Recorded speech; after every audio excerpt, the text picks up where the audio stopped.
31 দফা ভ্যালিড, 31 দফা কোনো দোষের কিছু না। 31 দফা বিএনপি করেছে তাই এটার বদনাম গাইতেই হবে, এটা মোটেও কাজে লাগবে না, এটা কাজেই লাগানো যাবে না।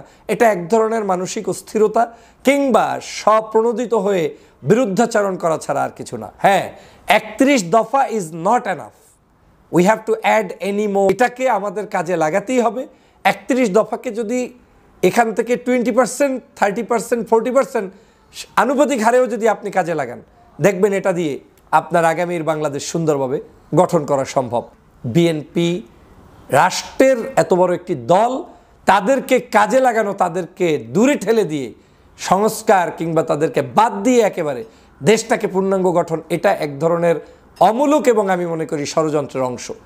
রিমুভ করার কোনো মানসিকতা নয়, বরং প্রতিদ্বন্দ্বিতায় আপনি ছেড়ে দিতে পারেন যে বিএনপি ফার্স্ট হবে না জামাত ফার্স্ট হবে না আর একটা দল হবে, এটা হতে পারে, কিন্তু আমাদের এই দলগুলোকে টিকিয়ে রাখতে হবে। যারা এটা চায় না, ভ্যানিশ করতে চায়, মনে করতে হবে তারা কারো খপ্পরে পড়েছে এবং খপ্পরে পড়ার কারণে আওয়ামী লীগকে পুনর্বাসনের জন্য মাঠে নেমেছে, আর কিচ্ছু না। রাষ্ট্র কাঠামো মেরামতের জন্য বিএনপি 31 দফা কর্মসূচি ঘোষণা করেছে। এই 31 দফা কর্মসূচিকে কেন্দ্র করে বাংলাদেশের যুব সমাজ, ছাত্র সমাজ, বাংলাদেশের রাজনৈতিক অঙ্গনের বিভিন্ন নেতৃবৃন্দ তারা বেশ উৎসাহ উদ্দীপনা নিয়ে অপেক্ষা করছে যে আসলে এই 31 দফা কতটুকু বাস্তবায়ন করা সম্ভব, আদতে সম্ভব কিনা, কেউ করবে কিনা।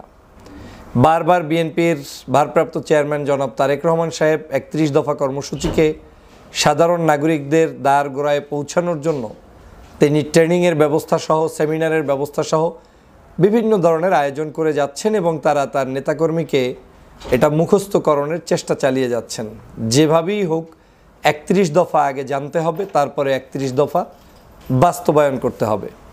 আপনি জানলেন না, তাহলে আপনি ভবিষ্যতে কি বাস্তবায়ন করবেন? সেই কারণে বিএনপির এই উদ্যোগকে আমি স্বাগত জানাই। সাম্প্রতিক সময়ে এই 31 দফা কার্যক্রমকে নিয়ে আবার অনেকেই আলোচনা সমালোচনাও করছেন এবং কেউ কেউ মনে করছেন যে এই 31 দফা আসলে যুগ উপযোগী হয়নি। এই 31 দফা মূলত আমাদের জুলাই বিপ্লবের সাথে সাংঘর্ষিক বা সেই বিপ্লবের চেতনার কিছুই এখানে নেই।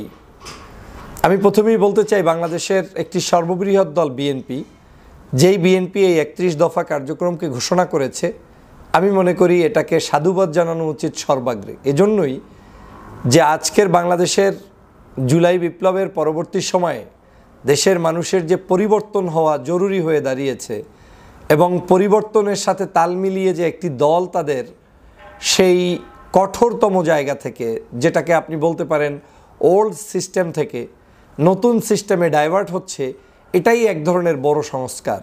তারা অনুভব করতে পারছেন যে জনতার কল্যাণে আমাকে এই উদ্যোগ নিতে হবে। এখন যারা সমালোচনা করছেন 31 দফার, তাদের কিন্তু গণতান্ত্রিক এই অধিকারটা আছে, যেটা গত 16 বছর ছিল না। 16 বছরে আপনি চাইলেই যে কারো সমালোচনা, যে কারো বিরুদ্ধে, বিশেষ করে সরকারের কোনো বড় দলের বিরুদ্ধে আপনি কোনো কথা বলতে পারতেন না, আওয়ামী লীগের বিরুদ্ধে বলতে পারতেন না, বাকস্বাধীনতা হরণ করা ছিল।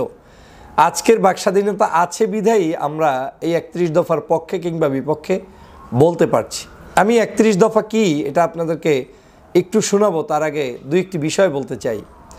বাংলাদেশে আমাদের রাজনৈতিক ধ্যান ধারণা প্যাটার্নটা এমনভাবে করা যাবে না যাতে করে আওয়ামী লীগ বাংলাদেশ থেকে বিদায় নিয়েছে কিন্তু আওয়ামী লীগের মতো করে আর কাউকে এখান থেকে বিদায় দিতে হচ্ছে। বিষয়টা আপনারা খেয়াল করে বুঝবেন। বাংলাদেশে যেই সকল রাজনৈতিক দল এখন এক্সিস্ট আছে, এদেরকে বাংলাদেশের স্বার্থে, জাতির স্বার্থে সংশোধন করে, সংযোজন করে তাদের যে কোনো ধরনের সমস্যা সমাধান করে প্রয়োজনে তাদেরকে পরামর্শ দিয়ে দেশের স্বার্থে টিকিয়ে রাখতে হবে। কেন বলছি এই কথাগুলো? এর পিছনে অনেক বড় গুরুত্ব রয়েছে। গুরুত্বটা এ কারণে যে কেউ যদি মনে করে এক দল, কোনো একটি ব্যক্তি বিশেষ, কোনো একটি মানুষ বা গোষ্ঠী, কোনো অ্যাক্টিভিস্ট যদি মনে করে যে আমি তো অনেক জনপ্রিয় হয়ে গিয়েছি, আমি একটা বিষয়ে যে কাউকে এখন প্রভাবিত করতে পারবো এবং করে তাদেরকে ড্যামেজ করে দিতে পারবো, বলতেই পারে, কিন্তু ক্ষতির কি লক্ষণ সেটা আপনাকে সবার আগে অনুধাবন করতে হবে।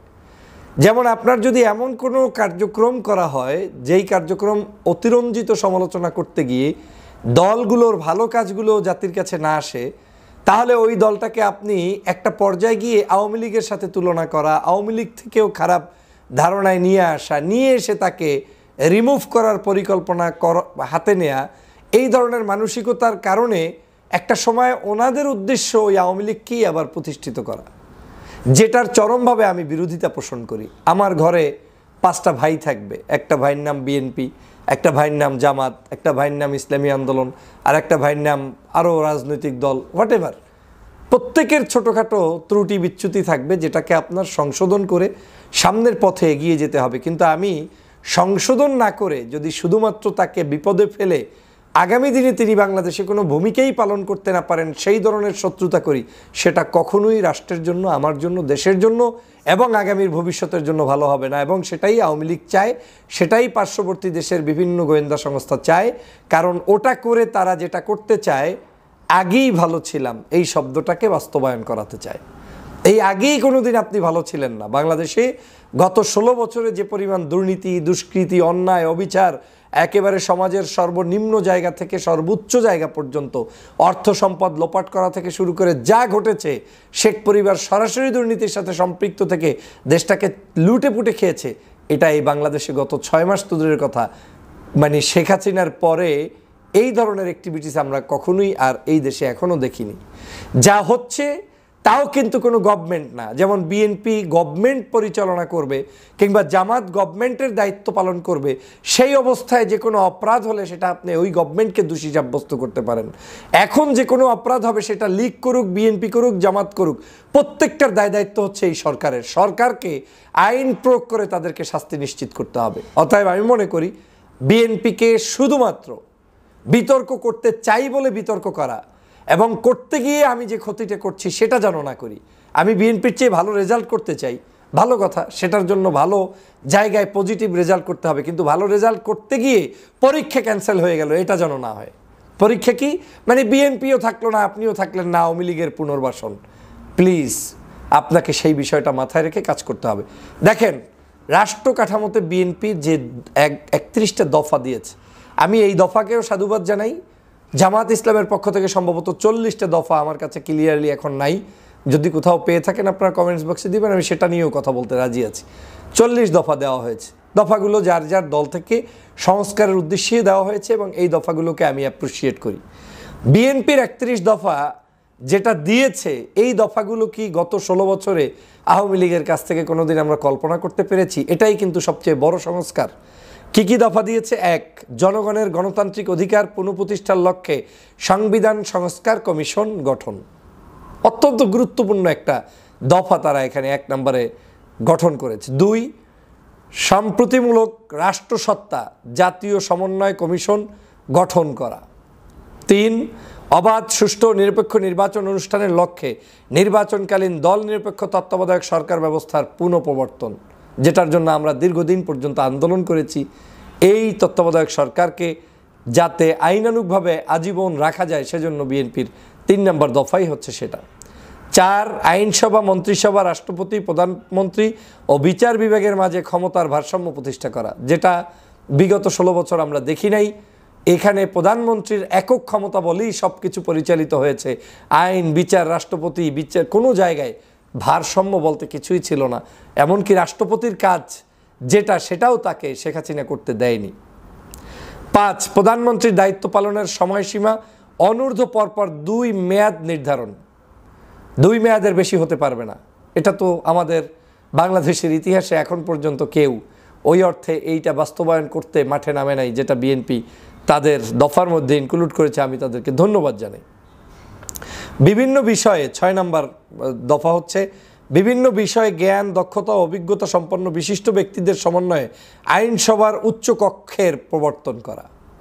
অত্যন্ত গুরুত্বপূর্ণ। আমাদের দেশে অনেক মেধাবী গুরুত্বপূর্ণ ব্যক্তিরা পার্লামেন্টে ভূমিকা পালন করতে পারে না, অর্থনৈতিক জোরে, পেশি শক্তির জোরে, নির্বাচন পদ্ধতির বিভিন্ন কারণে। গ্রামে তার অবস্থান নাই, কিন্তু তিনি অত্যন্ত বিজ্ঞ মানুষ, কিন্তু মানুষ তাকে ভোট দেয় না। এই মানুষগুলোকে নিয়ে উচ্চ কক্ষ বিশিষ্ট আইনসভার প্রণয়ন করা, যেটা বিএনপি করছে, এর চাইতে আধুনিক বিজ্ঞান মনস্ক কী প্রস্তাব থাকতে পারে? সংবিধানের 70 অনুচ্ছেদ সংশোধন করা। তারপরে নির্বাচন কমিশন ও নির্বাচন ব্যবস্থার সংস্কার ও সংশ্লিষ্ট আইন ও বিধি সংশোধন করা। 8 নম্বর।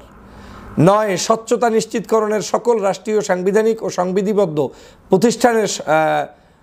প্রতিষ্ঠানের পুনর্গঠন ও শক্তিশালীকরণ।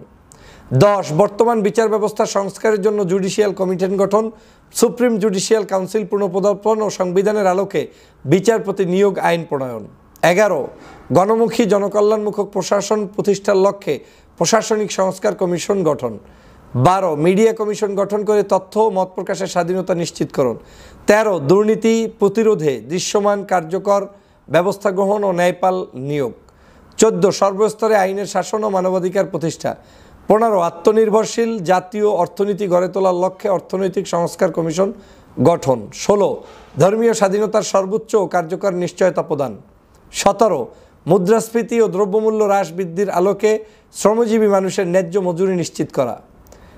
18 প্রাকৃতিক সম্পদ আহরণ ও নবায়নযোগ্য মিশ্র জ্বালানি ব্যবহারে অগ্রাধিকার দিয়ে বিদ্যুৎ জ্বালানি খনিজ খাত আধুনিকায়ন।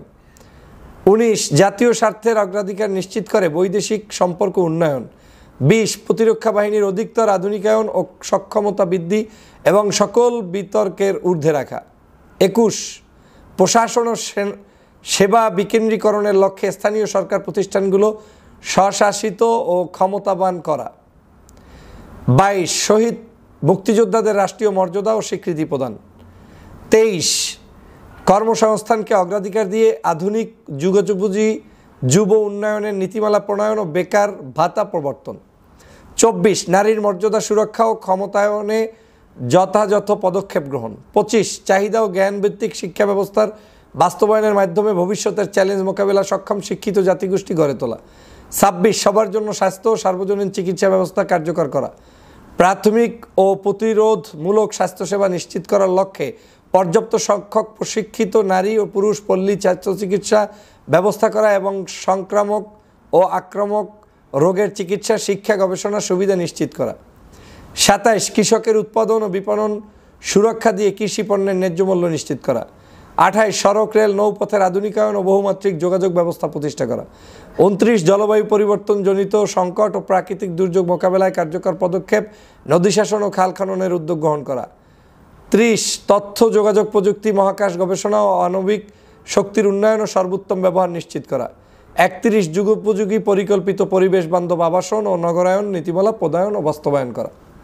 এখানে যতগুলো 31 দফা রাষ্ট্র ক্ষমতার রাষ্ট্র কাঠামো রয়েছে, এর বাহিরেও বহু সংস্কার আমাদের দেশের প্রয়োজন আছে। এটাকে আমরা পরামর্শ দিয়ে ইনক্লুড করতে পারি। যেমন মুক্তিযুদ্ধের যে বিষয়টা সেখানে আসছে, সেখানে 71-এর মুক্তিযোদ্ধাকে আমরা হয়তো মিন করেছি। আমরা 2024 সালের এই যুদ্ধ যে হয়েছে, বিপ্লব যে হয়েছে, সেটাকে আমরা এখানে অ্যাড করতে পারি। আমরা এখানে ছাত্রদের ভূমিকার কথা উল্লেখ করতে পারি, যারা শহীদ হয়েছে সেই পরিবারের কাজগুলো এখানে নিয়ে আসতে পারি, আহত ব্যক্তিদের চিকিৎসার বিষয়গুলো নিয়ে আসতে পারি। সেটা সংস্কারেরই অংশ। কিন্তু 31 দফাকে যদি সত্যি সত্যি বিএনপি বাস্তবায়ন করতে পারে, বা বিএনপি বাদ দেন, এটা যদি যে কোনো একটি রাষ্ট্র ক্ষমতায় আসে আর এটাকে পরামর্শের আলোকে এই রাষ্ট্র ব্যবস্থার যে ব্যক্তিই ক্ষমতায় আসুক, সে যদি এটাকে ইমপ্লিমেন্ট করে, কাজে লাগায়, তাহলে এটা অবশ্যই রাষ্ট্রের জন্য একটা কল্যাণকর পদক্ষেপ হিসাবে আমি মনে করি। এখন যদি কেউ মনে করেন যে 24 গণ অভ্যুত্থানের আগে 31 দফা প্রণয়ন হয়েছে, এটার ভ্যালিড কি, এটার মধ্যে সিংহভাগই আমার আগামীতে রাষ্ট্রের জন্য লাগবে। এখনও যে আমরা সংবিধান সংস্কার কমিশন হচ্ছে, নির্বাচন সংস্কারের ব্যাপারে কথা হচ্ছে, আপনার রাষ্ট্রীয় বিভিন্ন সংস্কারের যতগুলো কমিশন গঠন করা হয়েছে, এই 8-10টা কমিশন গঠনের মধ্যে প্রত্যেকেই যেসব কাজ করছে, তার মধ্যে কিন্তু এই 31 দফারই অনেকগুলো দফা আছে। অতএব 31 দফা ভ্যালিড, 31 দফা কোনো দোষের কিছু না। 31 দফা বিএনপি করেছে তাই এটার বদনাম গাইতেই হবে, এটা মোটেও কাজে লাগবে না, এটা কাজেই লাগানো যাবে না। এটা এক ধরনের মানসিক অস্থিরতা কিংবা স্বপ্রণোদিত হয়ে বিরুদ্ধাচরণ করা ছাড়া আর কিছু না। হ্যাঁ, 31 দফা is not enough, we have to add any more something. আপনার ফরেন বিষয়ক উল্লেখ করতে পারেন, বিদেশে যে সকল শ্রমিকরা রয়েছেন তাদের বিষয়ে আমরা নতুন নতুন আরও কিছু বিষয় নিয়ে আসতে পারি, বাংলাদেশের আরও ইন্টারনাল অনেক প্রবলেম আছে, সেটা অ্যাড করতে পারি। কিন্তু 31 দফা এক্সিস্ট, এটাকে আমাদের কাজে লাগাতেই হবে। 31 দফাকে যদি এখান থেকে 20%, 30%, 40% আনুপাতিক হারেও যদি আপনি কাজে লাগান, দেখবেন এটা দিয়ে আপনার আগামীর বাংলাদেশ সুন্দরভাবে গঠন করা সম্ভব। অতএব আমি 31 দফাকে পজিটিভলি দেখি। পাশাপাশি 31 দফার যে সকল জায়গাগুলোতে অসঙ্গতি রয়েছে এবং নতুন কিছু আপডেট করার প্রয়োজন রয়েছে, সেটাও আপডেট করার জন্য বিএনপির জাতীয় নির্বাহী কমিটির সদস্য এবং বিশেষ করে দেশনেত্রী বেগম খালেদা জিয়া এবং আমাদের বিএনপির ভারপ্রাপ্ত চেয়ারম্যান জনাব তারেক রহমান সাহেবের কাছে অনুরোধ জানাবো যে এটাকে আরও যুগোপযোগী কীভাবে করা যায়। কিন্তু 31 দফা আছে, এটা একটি আধুনিক বিজ্ঞান মনস্ক সুন্দর প্রস্তাবনা এবং এই প্রস্তাবনা বিএনপি দিয়েছে, যেটা আওয়ামী লীগ কখনো বাংলাদেশের জনগণের জন্য এত সুন্দরভাবে এগুলো দিতে পারেনি। এটা করার জন্য সাহসিকতার প্রয়োজন। বিএনপি জানে তারা ক্ষমতায় আসার দ্বার প্রান্তে বসে থেকেও তারা কিন্তু এই জায়গায় তাদের কোনো ক্ষমতার অপব্যবহার করার জন্য যা যা দরকার সেটা রাখে নাই, বরং তারা চাচ্ছে যারাই ক্ষমতায় আসুক তারা সেটাকে ভালোভাবে ইমপ্লিমেন্ট করুক, কাজে লাগাক এবং রাষ্ট্রটাকে একটা সুন্দর জায়গায় নিয়ে যাক। পরপর 2 বারের বেশি প্রধানমন্ত্রী নয়, এটা একটা সুন্দর প্রস্তাব। বিচার বিভাগ স্বাধীন করে দেওয়া সুন্দর প্রস্তাব, আমাদের দেশের ভারসাম্য ক্ষমতার সুন্দর প্রস্তাব, চিকিৎসা সেবার যে প্রস্তাবনা সুন্দর প্রস্তাব, এভাবে প্রত্যেকটি প্রস্তাবই একটা যুগোপযোগী প্রস্তাব।